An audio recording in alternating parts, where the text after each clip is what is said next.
ना लीजिए इसे। आप यहाँ के पुजारी हैं का? नहीं, पुजारी तो नहीं है। अच्छा, मतलब आते हैं दर्शन करने, डंडेश्वर बाबा से लगाव है। अच्छा अच्छा, पूजा करने आते हैं।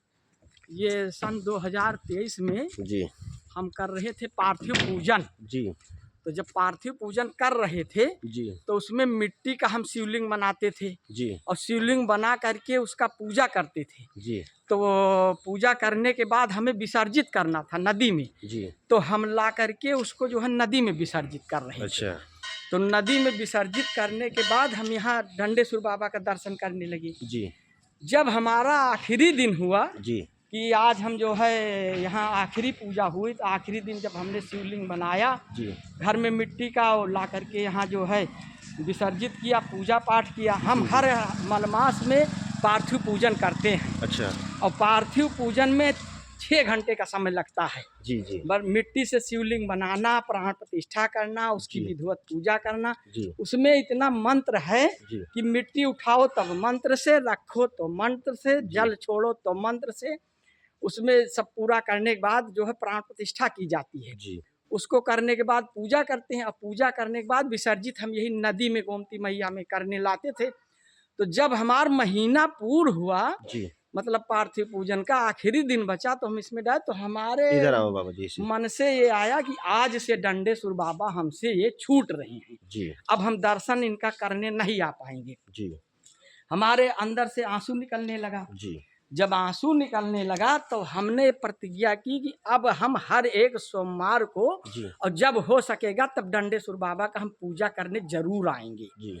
तो उसी पर से हम डंडेश्वर बाबा का पूजा यहाँ पर आना शुरू किया।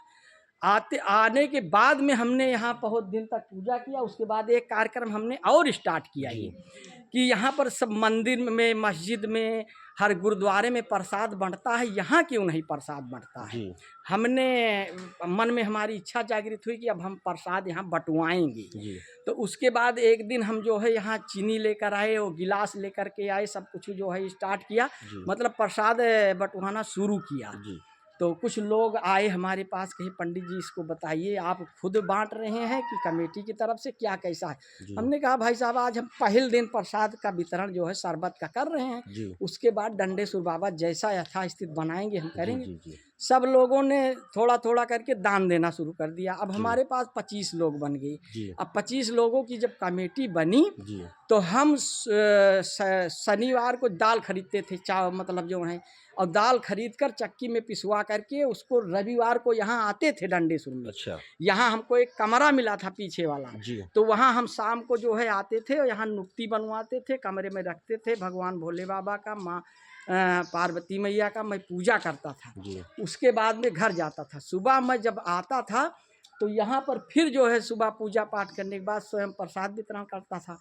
प्रसाद वितरण करते हुए मैं बहुत दिन बीत गया। उसके बाद में थोड़ा सा लड़के को बीमारी आ गई, तो हमारे समझ में आया कि जो हम ला करके बांट रहे हैं लोगों का, जो तकलीफ झेलेंगे हम झेलेंगे, सब तो दान दे रहे हैं। फिर उसके बाद मन में विचार आया कि कुछ आदमी इसमें सोच रहे होंगे कि पंडित जी जो है ये पैसा ले जा रहे हैं और वो जो है कुछ अपना रख लेते होंगे कि सब नहीं बांटते होंगे, लोगों का विचार है। मन में हमारे विचार आया तो हमने प्रसाद बांटना बंद कर दिया। अच्छा। उसके उसके बाद पैसा जब इकट्ठा हुआ प्रसाद बंटने के बाद भी, तब 14 जनवरी को हमने दिन रखा कि अब यहाँ पैसा जो इकट्ठित हुआ कमेटी का, हम कम्बल बांट देंगे। हमने गरीबों को कम्बल बांटा। तब से उसमें अगोला भगोला जो खरीदे थे रख दिया। हमने डंडेश्वर बाबा से विनय की कि जिस दिन हमको उस लायक बनाएंगे मैं स्वयं अपने दाम से प्रसाद बांटूंगा और फिर स्टार्ट करूंगा जो है प्रसाद बंटने के लिए, हर सोमवार को बटेगा। और कम्बल अगर बाबा की कृपा होगी तो 14 जनवरी के दिन रखे हैं, 14 जनवरी को फिर हम बांटेंगे कम्बल, बाबा अगर हमारी व्यवस्था कर देंगे तो। अच्छा, बचपन से ले करके मैं 10 साल की उम्र से भगवान की पूजा कर रहा हूँ। मैं गृहस्थ में भी रह करके सन्यासियों के भांति अपना जीवन यापन कर रहा हूँ। मैं लहसुन प्याज तक का त्याग किया हूँ। 10 साल की उम्र से मैं भोले बाबा की पूजा कर रहा हूँ। ओम नमः शिवाय मंत्र का जप मैं 24 घंटा जब तक सो नहीं जाता हूँ तब तक 10 साल की उम्र से मैं कर रहा हूँ। उसके बाद में तमाम परेशानियां आई, तमाम बीमारियां आई, लेकिन हमने भोले बाबा का पीछा नहीं छोड़ा। हमारी आदत हो गई, स्वप्न में भोले बाबा हमें दर्शन देने लगे। एक बार ये मंदिर जो है, झूठ नहीं बोल रहा हूँ, इसी मंदिर में हम पूजा करने आए रात में। रात में जब पूजा करने आए स्वप्न में, तो देखा भगवान भोले बाबा यहाँ शिवलिंग से प्रकट हुए। शिवलिंग से प्रकट हुए, हमको ले जाकर उस पीपल के पेड़ के नीचे हमको खड़ा किए शंकर जी। वहाँ इधर पीपल का पेड़ सामने जो है वो वहाँ। तब शंकर जी हमको जो है एक रुद्राक्ष की माला लिए, उसमें जो एक मुखी था उसको हमारे हाथ में रखे, जैसे हाँ एक मुखी रखे। स्वप्न में बता रहा हूँ, एक दिन मैंने स्वप्न में दर्शन दिया शंकर जी का किया कि मैं पहाड़ पर गया, पहाड़ से नीचे आए। जब नीचे आए तो उसमें देखा कि कुछ संत पूजा कर रहे हैं, तो हम मंदिर से थोड़ा बगल पूजा कर रहे थे। तो उसमें से एक संत हम आए हमारे पास, हमको उठाया और कहा मंदिर के सामने चलो। मंदिर के सामने जब हम गए देखे तो भोले बाबा हमारे 7-8 साधु खड़े थे, उनको हाथ से ऐसे ऐसे कुछ समझा रहे थे। स्वप्न में मैं देखा।